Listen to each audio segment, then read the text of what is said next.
Hello students, तो चलिए अपनी श्रृंखला के अंदर जिसके अंदर हम वन लाइनर क्वेश्चन के बारे में पढ़ रहे थे, तो इसको वीडियो को आगे बढ़ाते हैं।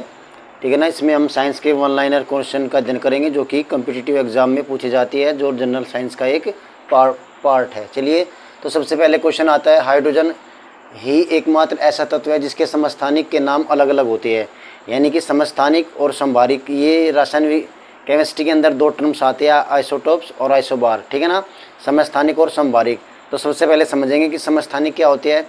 समस्थानिक एक ही तत्व के अलग अलग अवस्थाएं होती है। ठीक है ना, उन्हें जिनके हम कह सकते हैं परमाणु क्रमांक समान होते हैं लेकिन परमाणु भार भिन्न भिन्न होते हैं। ठीक है ना, ऐसे तत्व जो कि जिनके परमाणु क्रमांक तो समान हो और उनके परमाणु भार भिन्न भिन्न होते हैं, ऐसे को क्या कहते हैं, हम समस्थानिक कहते हैं। जैसे हाइड्रोजन के 3 समस्थानिक है। सबसे पहले आपका प्रोटियम है, ड्यूटीरियम है और ट्राइटीरियम है। ठीक है ना। पोलेनियम सर्वाधिक समस्थानिक वाला तत्व है, यानी कि सबसे ज़्यादा ये जिसके क्या है, जिस तत्व के सबसे ज़्यादा समस्थानिक है उसका नाम क्या है, पोलोनियम है। ठीक है ना। इसके बाद में जीवाश्म मृत पेड़ पौधों की आयु निर्धारण करने के लिए रेडियो सक्रिय तत्वों का इस्तेमाल करती है। यानी कि यदि हमें पुराने किसी भी जीवाश्म का या पेड़ पौधे का या फिर किसी पुरातत्व जो ऑब्जेक्ट होते हैं उनकी एज का पता लगाना है, तो सबसे अच्छा कार्बन डेटिंग सिस्टम होता है। और कार्बन 14 का उसमें हम क्या करते हैं, इस्तेमाल करते हैं। कार्बन 14 एक क्या है, रेडियो एक्टिव तत्व होता है। तो इसके द्वारा भी हम पुरानी वस्तुओं का और समय पता लगा सकते हैं कि उसका टाइम पीरियड कितना है। इसके बाद में सबसे मजबूत बंध एकल बंध होता है, यानी कि सहसंयोजी बंध की यदि हम बात करते हैं तो 3 प्रकार के सहसंयोजी बंध होते हैं, एकल बंध, द्विबंध और त्रिबंध। तो जो एकल बंध होता है वो क्या होते हैं, एकल बंध सबसे मजबूत होता है, यानी कि इसको तोड़ पाना बहुत मुश्किल होता है। ठीक है ना। तो चलिए आगे बढ़ लेते हैं। त्रिबंध से युक्त यौगिक सबसे क्रियाशील होते हैं, यानी कि जैसे नाइट्रोजन आपका हम कह सकते हैं न, जिसके अंदर 3 सहसंयोजी बंध होते हैं उसको हम क्या कहते हैं, त्रिबंध कहते हैं। और त्रिबंध वाले जितने भी आपके यौगिक होते हैं वे अधिक स्थायी होते हैं। इसके बाद में अगला हमारा क्वेश्चन है, विद्युत संयोजी यौगिक के बंध युक्त यौगिकों के क्वथनांक अधिक होते हैं, यानी कि हम कह सकते हैं कि जिनके अंदर, ठीक है ना। तो सबसे पहले तो यहाँ पे 2 चीज़ें मैंने बताऊँ, विद्युत संयोजी यौगिक क्या होती है, ऐसे यौगिक जिनके अंदर विद्युत संयोजी बंध उपस्थित होता है, यानी कि वैद्युत संयोजी बंध उपस्थित होता है, ऐसे यौगिकों को हम क्या कहते हैं, विद्युत संयोजी यौगिक कहते हैं। जैसे NaCl। ठीक है ना।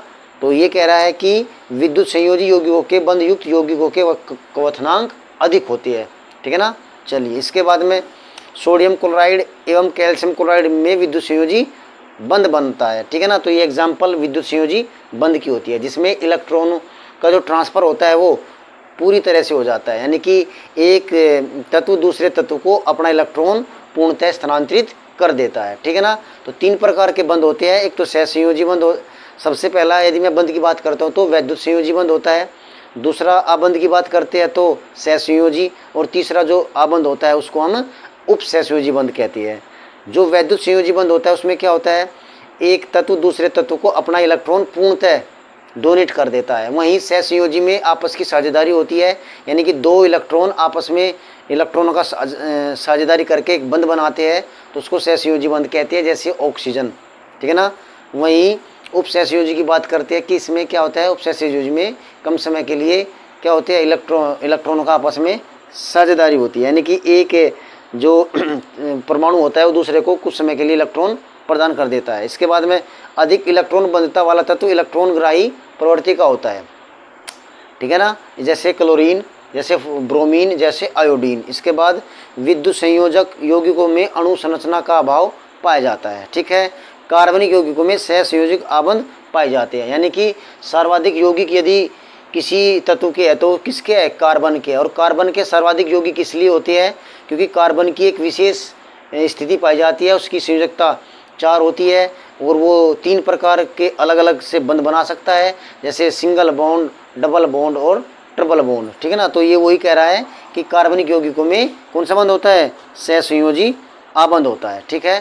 तो चलिए आगे देख लेते हैं। इसके बाद में अधिक इलेक्ट्रॉन बंधता वाला तत्व इलेक्ट्रॉन ग्राही, ये सारा हमारा हो गया था। इसके बाद में सहसंयोजी यौगिकों के अणु आपस में वंडरवाल बल से बंधे होते हैं, यानी कि जितने भी सहसंयोजी आबंध यौगिक होते हैं उनके जो आपस में जो बॉन्ड होता है वो वंडरवाल्स बंद होता है, ठीक है ना। सहसंयोजी यौगिक अध्रुवीय तथा कार्बनिक विलायकों में आसानी से घुल जाते हैं, ठीक है।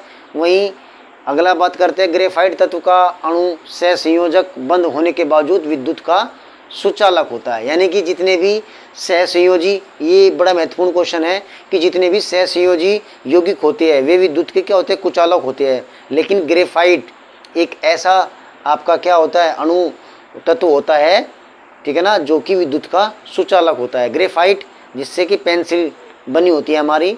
तो इसके अलावा जितने भी सहसंयोजी यौगिक होते हैं उनमें क्या होता है, वे विद्युत के कुचालक होते हैं, लेकिन ग्रेफाइट विद्युत का क्या होता है, सुचालक होता है। इसके बाद में धात्विक ठोस परमाणुओं के मध्य धात्विक आबंध पाया जाता है, ठीक है। इसके बाद पुरानी पुस्तकों के पन्ने ऑक्सीकरण के कारण पीले पड़ जाते हैं, यानी कि जो देखा होगा हमारी जो पुरानी पुस्तकें होती है वो पीली होती है, ठीक है ना।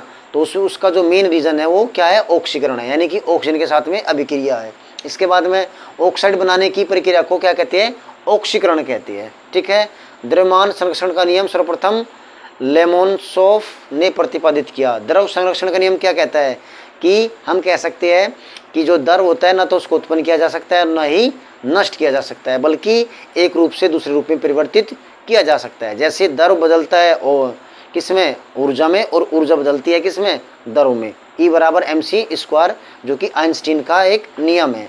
हवा में चांदी की परतों का काला होना कैसा परिवर्तन है, रासायनिक परिवर्तन है, ठीक है ना। चलिए इसके बाद में दूध से दही का बनना क्या है, रासायनिक परिवर्तन।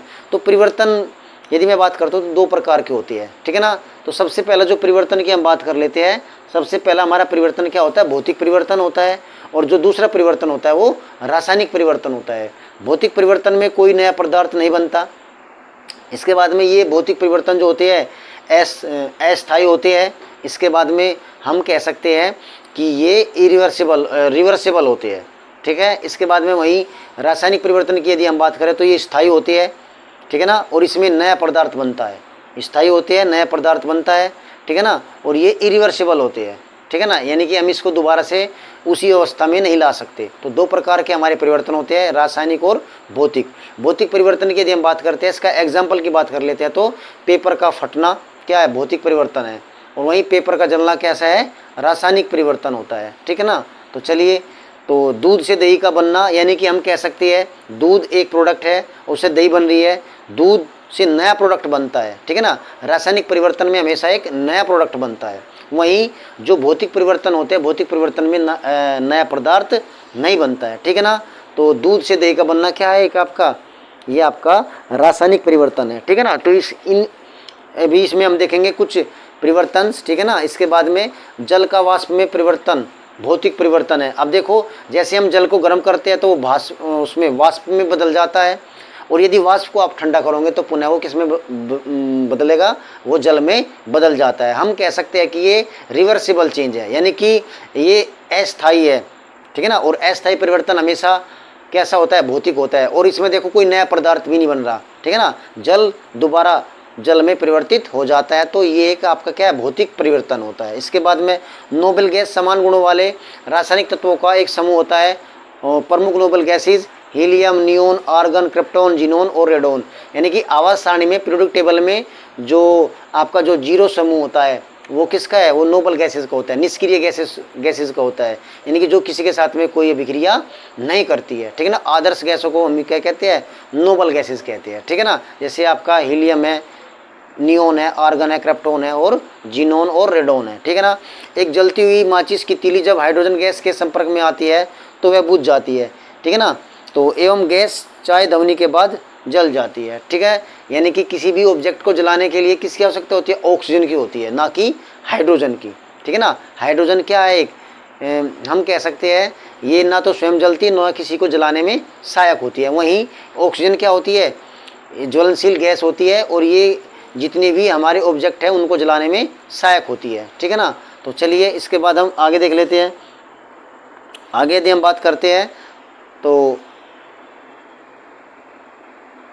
हमारा आता है प्रकाश संश्लेषण तथा श्वसन भी रासायनिक परिवर्तन है, यानी कि फोटोसिंथेसिस और आपका रेस्पिरेशन, ये दोनों के दोनों कैसे है, केमिकल चेंज है। क्योंकि यदि हम बात करते हैं एक सिंपल प्रोडक्ट, कार्बन डाइऑक्साइड और जल मिलकर क्या बना देते हैं, ग्लूकोज बना देते हैं, यानी कि दो डिफरेंट सब्सटेंस मिलकर एक तीसरा नया पदार्थ बना देते हैं, ठीक है ना। और वो जो पदार्थ नया पदार्थ है दोबारा से उसमें टूटने वाला नहीं होता है ग्लूकोज, ठीक है ना। तो इसलिए वो कैसा है, ये चेंज भी क्या है आपका केमिकल चेंज है। वहीं रेस्पिरेशन भी, रेस्पिरेशन में क्या होता है, जो ग्लूकोज होता है ऑक्सीजन की सहायता से जलता है और जलकर कार्बन डाइऑक्साइड जल में टूट जाता है। तो ये भी क्या है आपका रासायनिक चेंज है, केमिकल चेंज है। इसके बाद में पानी का चीनी में घुलना कैसा है, भौतिक परिवर्तन होता है, ठीक है ना। तो दोबारा से आप चाहो तो पानी को वाष्प बनाकर उड़ा सकते हो और पुनः चीनी को प्राप्त कर सकते हो, ठीक है ना। तो इससे भी कोई नया पदार्थ नहीं बनता और ये परिवर्तन कैसा है, अस्थायी है, इसलिए ये भौतिक परिवर्तन है। वहीं प्रिज्म से गुजरने वाले श्वेत प्रकाश का 7 रंगों में विभक्त होना क्या एक भौतिक परिवर्तन है, क्योंकि आप दोबारा से इस क्रिया को क्या कर सकते हो, रिवर्स कर सकते हो। इस क्रिया को आप दोबारा से आप 7 रंगों को एक जो श्वेत प्रकाश होता है उसमें बदल सकते हो, प्रिज्म को उल्टा करके, ठीक है ना। इसके बाद में गलन, वाष्पन, संघनन, हिमायन, आसवन, उद्वपातन आदि भौतिक परिवर्तन है, ठीक है ना। तो ये चीज़ें आपने पढ़ी होगी, गलन क्या होती है, वाष्पन क्या होती है, संघनन क्या होता है, ठीक है ना। ये केमिस्ट्री की चीज़ें होती है। चलिए इसके बाद में जल में विद्युत प्रवाहित करने पर हाइड्रोजन एवं ऑक्सीजन प्राप्त होना रासायनिक परिवर्तन होता है। यानी कि जब हम कि जल के अंदर विद्युत धारा प्रवाहित करते हैं तो वो अपने कंपोनेंट्स में टूट जाता है। तो ये भी एक कैसा है आपका रासायनिक परिवर्तन होता है। आगे देख लेते हैं, ऊष्माक्षेपी प्रतिक्रिया में ताप की उत्पत्ति होती है। यानी कि जो ऊष्माक्षेपी होती है, ऊष्माक्षेपी अभिक्रिया वे अभिक्रिया होती है जिसमें ऊष्मा क्या होती है, मुक्त होती है। ऊष्मा शोषी अभिक्रिया उन अभिक्रिया को कहते हैं जिनमें ऊष्मा बाहर से सोखी जाती है, ठीक है ना। तो 2 प्रकार की अभिक्रिया यहाँ पे मैंने आपको बताई, एक तो ऊष्माक्षेपी और एक ऊष्मा शोषी। ऊष्माक्षेपी में क्या होता है, जो हीट है वो मुक्त होती है, वहीं ऊष्मा शोषी में हीट एब्जॉर्ब होती है। चलिए आगे पढ़ लेते हैं। रासायनिक समीकरण को द्रव्यमान संरक्षण के नियम द्वारा संतुलित किया जा सकता है। वहीं कच्चे फल का पकना क्या एक रासायनिक परिवर्तन है। अब तो आपको रासायनिक परिवर्तन के बारे में पूरा का पूरा ज्ञान हो चुका होगा कि रासायनिक परिवर्तन क्या है, क्योंकि आप पके हुए फल को दोबारा कच्चे फल में परिवर्तित नहीं कर सकते, ठीक है ना, क्योंकि ये स्थायी परिवर्तन है। चलिए, लोहे पर जंग लगना लोहे का ऑक्सीकरण होने के कारण से होता है। यानी कि जो लोहा होता है हमारा, उस पर जो जंग लगता है वो ऑक्सीकरण के कारण लगता है। और मैंने बताया था लोहे पर जंग लगने के 2 फैक्टर होते हैं, एक तो ऑक्सीजन और एक जल। इनकी प्रेजेंस में क्या होता है, आपका जो लोहा होता है वो उस पर जंग लग जाता है। सिरके का मुख्य घटक एसिटिक एसिड होता है। यानी कि सिरके के अंदर एक एसिड पाया जाता है, उस एसिड का नाम क्या है, एसिटिक एसिड, ठीक है ना। जैसे खट्टे फलों में क्या होता है, सिट्रिक एसिड होता है, ठीक है ना। जैसे हमने पिछली वीडियो में देखा, जो पालक होता है उसमें ऑक्जेलिक एसिड होता है। वहीं यदि हम सेब की बात करते हैं तो उसमें मैलिक एसिड होता है। वहीं जो हमारी इमली होती है उसमें टार्ट्रिक एसिड होता है। यदि हम बात करते हैं चींटी का जो डंक होता है उसके अंदर क्या होता है, फॉर्मिक एसिड होता है। तो basically these are the few acids which are found in substance. यानी कि ये भी बड़ा महत्वपूर्ण क्वेश्चन है, ये क्वेश्चन आ जाते हैं। चलो तो देख लेंगे आगे। तो सिरके का मुख्य घटक क्या है, एसिटिक एसिड होता है। चलिए, विनेगर जिसे हम कहते हैं CH3COH, ठीक है ना, ये इसका केमिकल फॉर्मूला है। नाउ अम्लों एवं क्षारों की पहचान के लिए मुख्यतः लिटमस पेपर, फिनप्थलीन और मेथिल ऑरेंज का प्रयोग किया जाता है। यानी कि जब हम अम्ल और क्षार पढ़ते हैं तो इनको फाइंड आउट करने के लिए हमें इंडिकेटर का इस्तेमाल करना होता है, ठीक है ना। और इंडिकेटर भी 2 टाइप के होते हैं, नेचुरल इंडिकेटर और केमिकल इंडिकेटर, या फिर हम कह सकते हैं सिंथेटिक इंडिकेटर। नेचुरल इंडिकेटर में हमारे आ जाते हैं, जैसे आपका हिबिस्कस फ्लावर हो गया, आपकी टर्मरिक होगी, हल्दी हो गई, और ये आपका सब के सब क्या है, नेचुरल इंडिकेटर है, जिनसे हमें अम्ल और क्षार के बारे में पता चलता है। वहीं यदि हम सिंथेटिक इंडिकेटर की बात कर लेते हैं तो उसमें आ जाते हैं आपके, उनके कुछ एग्जाम्पल आते हैं। लिटमस पेपर जो कि लाइकेन एक प्लांट होता है उससे बनाते हैं, फिनोप्थलीन और मेथिल ऑरेंज, ये आपके क्या है, सिंथेटिक इंडिकेटर्स है जिनसे हमें एसिड और बेस के बारे में पता चलता है। वहीं चलिए इसके बाद में हम बात कर लेते हैं लाइकेन की। यदि बात करते हैं तो लिटमस हमें लाइकेन से प्राप्त होता है। लाइकेन्स के बारे में मैंने बताया था, एक स्पेशल प्लांट है, इसमें क्या होती है, इसमें सैचेरिया पाया जाता है। दो डिफरेंट स्पीसीज एल्गी और कवक, ये दोनों आपस में मिलकर एसोसिएटेड द्वारा आपस में अभिक्रिया कर, आपस में एक दूसरे का कोऑपरेशन करते हैं। यानी कि जो कवक होता है वो जड़ों के द्वारा पानी को सोखता है, वहीं जो एल्गी होता है ऊपर वो भोजन बनाता है, और एल्गी कवक को भोजन बना कर देता है सूरज की उपस्थिति में प्रकाश संश्लेषण के द्वारा। वहीं जो कवक होता है वो एल्गी को पानी सोखकर और मिनरल्स को प्रोवाइड कराता है।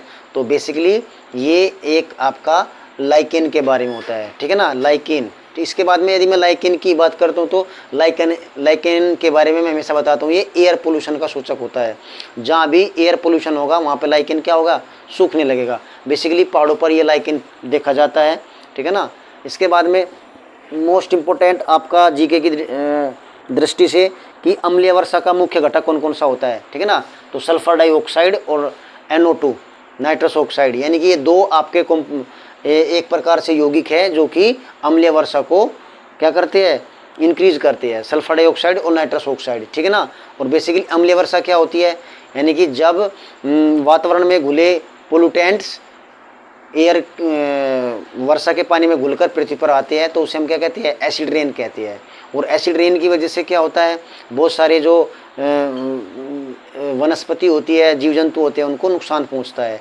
और हमारी जो इमारतें होती है उनको भी ये प्रभावित करती है। जैसे कि अम्लीय वर्षा के कारण ही क्या हो रहा है, जो ताजमहल है उसका कलर कैसा हो रहा है, पीला हो रहा है, क्योंकि वहीं पे पास में मथुरा के अंदर क्या है, एक ऑयल रिफाइनरी है, और उसी ऑयल रिफाइनरी में से सल्फर डाइऑक्साइड गैस निकल रही है, और उसी सल्फर डाइऑक्साइड गैस की वजह से जो संगमरमर है, वाइट संगमरमर है, उसका कलर कैसा हो रहा है, पीला हो रहा है। चलिए आगे देख लेते हैं। चाय में टैनिक अम्ल पाया जाता है, ठीक है ना। चाय जो हमारी टी होती है उसके अंदर क्या होता है, टैनिक अम्ल होता है।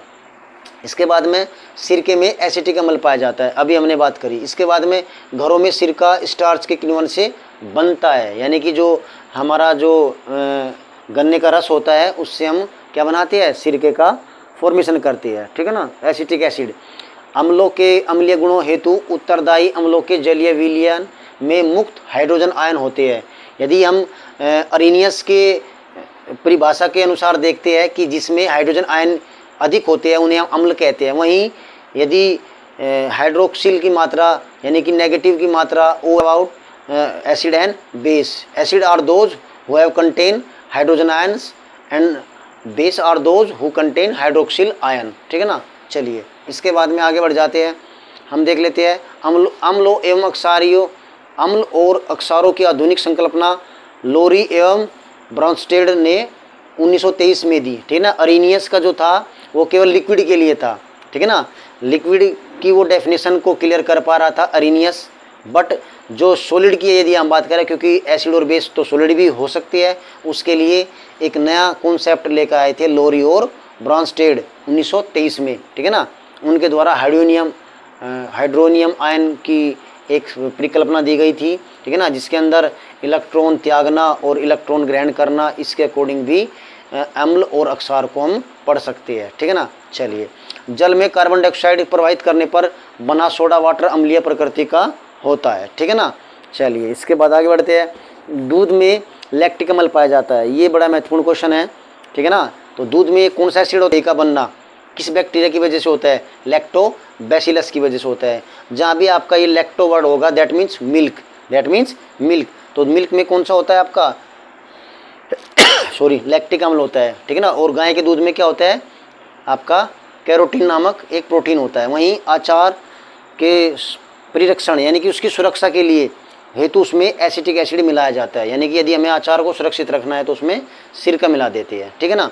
नाउ सेब में मैलिक अम्ल पाया जाता है, ठीक है ना। अभी हमने बात करी जो सेब होता है उसमें क्या होता है, मैलिक अम्ल होता है, ठीक है ना। वहीं फोटोग्राफी में ऑक्जेलिक अम्ल प्रयुक्त होता है, यानी कि जो पहले नेगेटिव्स हम बनाते थे उनसे फ़ोटो बनाते थे तो उसमें ऑक्जेलिक अम्ल का यूज होता था, ठीक है। चलिए तो आगे बढ़ जाते हैं, आगे देख लेते हैं। इसके बाद हम आगे बढ़ते हैं। नाव इमली में टार्ट्रिक अम्ल पाया जाता है, बड़ा महत्वपूर्ण क्वेश्चन है कि इमली में कौन सा होता है, टार्ट्रिक होता है। वहीं चाय में क्या होता है, टैनिक अम्ल पाया जाता है।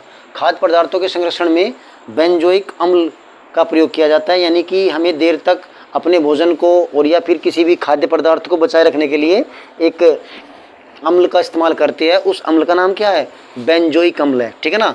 नाउ जल की कठोरता, मैंने पिछली वीडियो में भी बताया था, जल की जो कठोरता होती है, ठीक है ना, सोडियम कार्बोनेट एवं कैल्शियम हाइड्रोक्साइड द्वारा दूर की जाती है, ठीक है ना। और जल की कठोरता जो होती है वो कैल्शियम आयन और मैग्नीशियम की आयन की वजह से होती है, ठीक है ना। नाउ मक्खन में ब्यूटायरिक अम्ल पाया जाता है, यानी कि जो हमारा बटर होता है उसमें क्या होता है? ब्यूटायरिक अम्ल पाया जाता है। आगे बढ़ जाते हैं। फॉर्मिक अम्ल एवं एसिटिक अम्ल दोनों ही कार्बनिक एवं दुर्बल अम्ल पाए जाते हैं, ठीक है ना। एसिटिक अम्ल जो सिरके में होता है, फॉर्मिक अम्ल जो चींटी के डंक में होता है, ठीक है। चलिए, शीतल पेय एवं एसिटिक अम्ल दोनों ही कार्बनिक एवं दुर्बल अम्ल है, ठीक है। चलिए, बेकिंग पाउडर निर्माण में प्रयुक्त अम्ल टार्टरिक अम्ल है। इसके बाद चींटियों में फॉर्मिक अम्ल पाया जाता है, मैंने बताया भी। लंबे समय तक कठोर शारीरिक श्रम के पश्चात मांसपेशियों में थकान पेशियों में लैक्टिक अम्ल के कारण होती है, यानी कि जब अवायवीय श्वसन की हम बात करते हैं, अवायवीय श्वसन क्या होता है? यानी कि ऑक्सीजन की अनुपस्थिति में जब हमारा शरीर ग्लूकोज को जलाने लगता है तो उससे लैक्टिक एसिड बनता है। मांसपेशियों में क्या बनता है? लैक्टिक एसिड बनता है और ग्लूकोज अच्छे से बन नहीं हो पाती, ठीक है ना।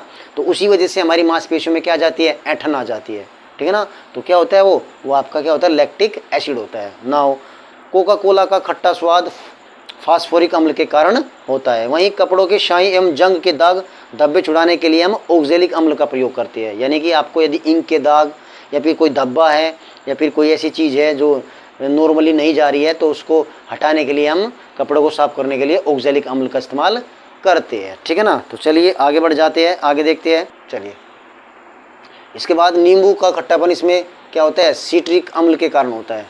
इसके बाद घी की प्रकृति अम्लीय होती है जिसका पीएच मान लगभग 6.5 होता है, ठीक है ना। पीएच वैल्यू क्या होती है? बेसिकली जो पीएच लिखा हुआ है, पीएच का जो होता है बेसिकली ये एक पैमाना होता है जिससे हम एसिड और बेस को क्या करते हैं? उनकी पावर को मेज़र करते हैं, ठीक है ना। और ये जो स्केल होता है 1 से लगाकर 14 तक का होता है। जिसका पीएच मान 7 होता है वो न्यूट्रल होता है, और जिसका पीएच मान 14 होता है वो क्या होता है? बेस होता है, और जिसका पीएच मान 7 से 1 के बीच में होता है वो क्या होता है? एसिड होता है। यानी कि 1 to 7 के बीच का जितने भी आपके सब्सटेंस होते हैं वे एसिड होते हैं, और 7 का यदि पीएच वैल्यू किसी की है तो वो क्या होता है? वो न्यूट्रल होता है, उदासीन होता है। जैसे वर्षा का जल, यानी कि जो बारिश का पानी होता है वो क्या होता है? उसका पीएच मान 7 होता है, ठीक है ना। वो शुद्ध होता है, शुद्ध हम कह सकते हैं शुद्ध पानी का जो पीएच होता है कितना होता है? 7 पीएच होता है। वहीं 7 से 14 तक के बीच में जितने भी होते हैं वो बेस होते हैं, ठीक है ना। वहीं बात कर लेते हैं वर्षा का जल पीएच मान 5.4 या कम होने को अम्ल वर्षा की संज्ञा दी जाती है। यदि पीएच मान 5.4 से कम है, ठीक है ना, उसका वर्षा के जल की वैल्यू, तो वो क्या है? अम्लीय वर्षा में आ जाती है। और मैंने बताया था जो वाटर ऑफ रेन होता है वो प्योरेस्ट वाटर होता है, ठीक है ना, यदि उसमें कोई पोल्यूटेंट ना मिला हो, ठीक है ना। इसके बाद जठररस में हाइड्रोक्लोरिक अम्ल पाया जाता है। जठररस गैस्ट्रिक जूस जो कि हमारे स्टमक से निकलता है, तो उसके अंदर क्या होता है? हाइड्रोक्लोरिक एसिड होता है जो कि बैक्टीरिया वगैरह को मारने के लिए सहायक होता है, यानी कि काम करता है। इसके बाद में पौधे की अच्छी वृद्धि के लिए मृदा का पीएच मान 7 के आसपास होना चाहिए। यदि हमारी मिट्टी 7 पीएच की है तो वो न्यूट्रल होगी। इससे ज़्यादा है 7 से 7 पीएच से मान ज़्यादा है तो उसकी नेचर कैसी होगी? बेसिक होगी। और 7 से अधिक कम है तो उसकी नेचर एसिडिक होगी। वहीं बात कर लेते हैं मृदा का पीएच मान 8 से अधिक होने पर वो क्षारीय मृदा हो जाती है। मैंने अभी बताया पीएच मूल्य किसी घोल के अम्लीय या क्षारीय होने का मूल्यांकन दर्शाते हैं, यानी कि एक प्रकार से पीएच क्या एक स्केल है एसिड और बेस को बताने के लिए। वहीं फलों के रस की परिरक्षण के लिए सोडियम बेंजोइक अम्ल का प्रयोग किया जाता है, यानी कि यदि आपको जूस को लंबे समय तक खराब होने से बचाना है तो सोडियम बेंजोइक अम्ल उसमें डालना पड़ेगा, मिलाना पड़ेगा। वहीं सोडियम बाइकार्बोनेट का वाणिज्य नाम बेकिंग सोडा होता है, खाने का सोडा, यानी कि NaHCO3, ये इसका क्या है? रासायनिक सूत्र है बेकिंग सोडा, खाने का सोडा, यानी कि सोडियम बाइकार्बोनेट। वहीं मानव शरीर सामान्यतः 7 से 7.8 पीएच मान के बीच में कार्य करता है, यानी कि यदि या तो न्यूट्रल या फिर बेसिक नेचर होनी चाहिए, ठीक है। रक्त में उपस्थित फास्फोरिक अम्ल हमारे शरीर में अम्लीयता और अक्षारीयता के बीच संतुलन बनाए रखता है। कौन? फास्फोरस, ठीक है। चलिए यानी कि फास्फोरस की वजह से ही हमारे दांतों का रंग कैसा होता है, सफ़ेद होता है। चलिए 7वां, इस वीडियो को हम यहीं पर समाप्त करते हैं, जिसके अंदर हमने देखा कि एसिड, ज़्यादातर मोस्टली हमने एसिड और बेस के बारे में देखा कि एसिड और बेस क्या होते हैं। इसके बाद में इस वीडियो में हमने देखा केमिकल चेंज क्या होते हैं, फिजिकल चेंज क्या होते हैं, ठीक है ना। तो बेसिकली ये केमिस्ट्री के ऊपर आपकी बेस्ड थी। इसमें हमने फिजिकल चेंज देखे, केमिकल चेंज देखे, और हमारे जितने भी क्या है एसिड और बेस है उनके बारे में हमने अध्ययन किया। बड़े महत्वपूर्ण होते हैं, ठीक है ना, किसमें क्या क्या पाया जाता है, ठीक है। तो इसी के साथ हम अपनी इस वीडियो को समाप्त करते हैं। थैंक यू वेरी मच, धन्यवाद।